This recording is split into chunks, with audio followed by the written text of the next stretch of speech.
साहिल का दिल जोर जोर से धड़कने लगा, लेकिन उसने कदम पीछे नहीं खींचे। जंगल के बीच एक खुली जगह थी। बीच में बड़ा सा पत्थर पड़ा था और उस पत्थर पर एक औरत बैठी थी। खुले बाल, सफेद कपड़े, चेहरे पर अजीब सी थकान। वो उठी नहीं, बस बोली, आ गए तुम साहिल?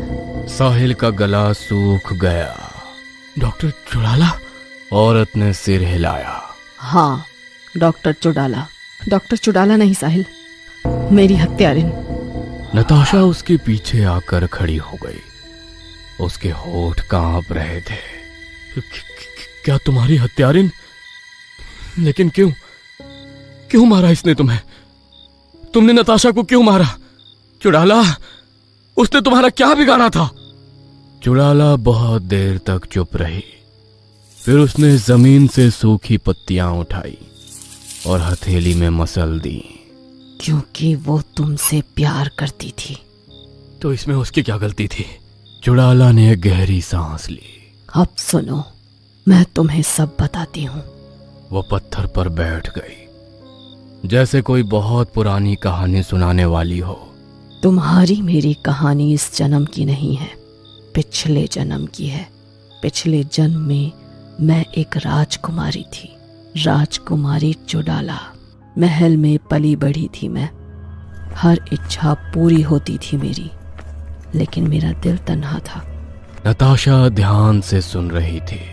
तुम मेरे महल में एक साधारण सेवक थे। दिन में काम करते, रात को मंदिर में दिए जलाते। मैं रोज छुपकर तुम्हें देखा करती थी। उसके चेहरे पर हल्की सी मुस्कान आई। तुम कभी मेरी तरफ आंख उठाकर नहीं देखते थे, और यही बात मुझे सबसे ज्यादा खींचती थी। एक दिन मैंने खुद तुम्हें बुलाया। मैंने पूछा, तुम मुझसे डरते हो? और तुमने कहा था, नहीं राजकुमारी, मैं आपसे प्यार करता हूं और प्यार करने वाले डरते नहीं। नताशा की सिसकी निकल गई। इसे इस बात की बिल्कुल भी उम्मीद नहीं थी कि जिसे वो प्यार करती थी वो भी उससे प्यार करता है। वो पहली रात थी जब मैं राजकुमारी नहीं, सिर्फ एक लड़की थी। चुड़ाला कुछ पल चुप रही। उसकी आंखें जंगल की जमीन पर जमी हुई थी, जैसे वहां उसे अपना पूरा अतीत दिख रहा हो। फिर उसने भारी आवाज में बोलना शुरू किया। मेरे पिता राजा सूर्यदेव। उसका गला भर आया। उन्हें हमारे प्यार का पता चल गया था। उसने सिर उठाकर साहिल की तरफ देखा। पूरा दरबार सजा था साहिल। राजा, मंत्री, सेनापति सब बैठे थे।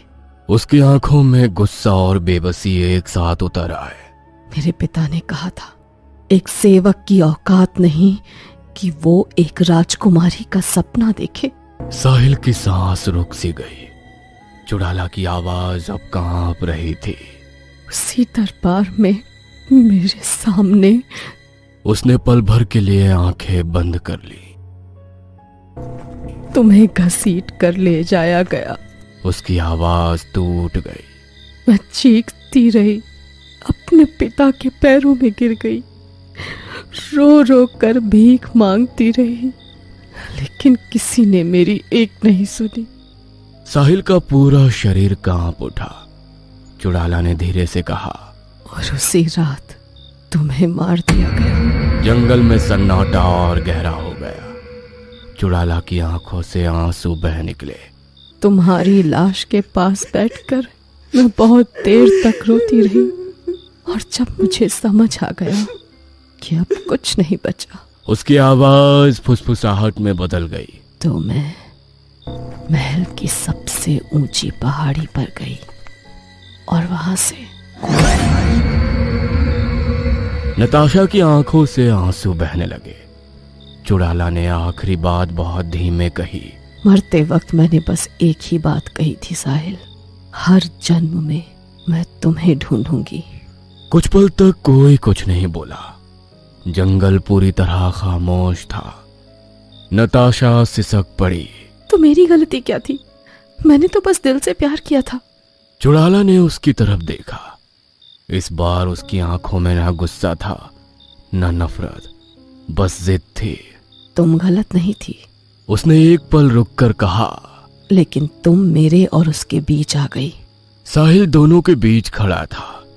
एक तरफ जन्मों से चला आ रहा जिद और पागलपन भरा प्यार, दूसरी तरफ इस जन्म का सच्चा, मासूम, बेदाग रिश्ता। और अब फैसला साहिल को करना था। जंगल में गहरी खामोशी थी। पेड़ों के पत्ते भी जैसे सांस रोक कर खड़े थे। साहिल बहुत देर तक कुछ नहीं बोला। उसकी आंखें कभी नताशा की तरफ जाती, कभी चुड़ाला की तरफ। दोनों के चेहरों पर दर्द था, लेकिन दर्द की वजह अलग अलग थी। साहिल ने धीरे से नताशा की तरफ देखा। उसकी आंखों में आंसू थे, लेकिन फिर भी वो साहिल को ही देख रही थी, जैसे आखिरी बार। साहिल की आवाज कांप गई। नताशा, तुमने मुझसे कभी कुछ नहीं मांगा, ना जिंदगी, ना वादा, ना कोई हक। उसने गहरी सांस ली, बस प्यार किया, चुपचाप, बिना किसी शर्त के। फिर साहिल ने चुड़ाला की तरफ देखा। इस बार उसकी आंखों में डर नहीं था, सिर्फ सच्चाई थी। तुम कहती हो तुम मुझसे प्यार करती थी, मान लिया, लेकिन प्यार का मतलब यह नहीं होता कि जिसे चाहो उसे अपना बनाने के लिए किसी और की जान ले लो। चुड़ाला कुछ बोलने वाली थी, लेकिन साहिल ने हाथ उठाकर उसे रोक दिया। प्यार का मतलब होता है अपने प्रेमी को खुश देखना। उसकी आंखों से आंसू गिरने लगे। अगर तुम सच में मुझसे प्यार करती तो तुम नताशा को जिंदा रहने देती। माना वो भी मुझसे प्यार करती थी, लेकिन प्यार कोई जंग नहीं होती। उसकी आवाज भर आई। प्यार बलिदान का नाम होता है चुड़ाला, कुर्बानी का। तुमने बलिदान नहीं दिया, तुमने तो उसी की जान ले ली जिसकी मुस्कान में मेरी जिंदगी बसती थी। नताशा फूट फूट कर रो पड़ी। उसने साहिल की तरफ हाथ बढ़ाया। साहिल ने उसकी तरफ देखा और हल्की सी मुस्कान दी। वो मुस्कान जिसमें दर्द भी था और सुकून भी। मैंने तुम्हें खोया है नताशा, अब किसी और को खोने की ताकत मुझ में नहीं बची। वो धीरे धीरे पीछे हटा। चुड़ाला की आंखों में पहली बार घबराहट उतरी। तुम क्या करने जा रहे हो? साहिल ने पलटकर आखिरी बार कहा। जिस प्यार में किसी की जान चली जाए वो प्यार नहीं, वो सिर्फ जिद होती है। इतना कहकर साहिल मुड़ा और जंगल से बाहर की तरफ दौड़ पड़ा। नताशा चीखी, साहिल, साहिल रुक जाओ। लेकिन वो नहीं रुका। जंगल के बाहर सड़क थी, अंधेरी, खामोश।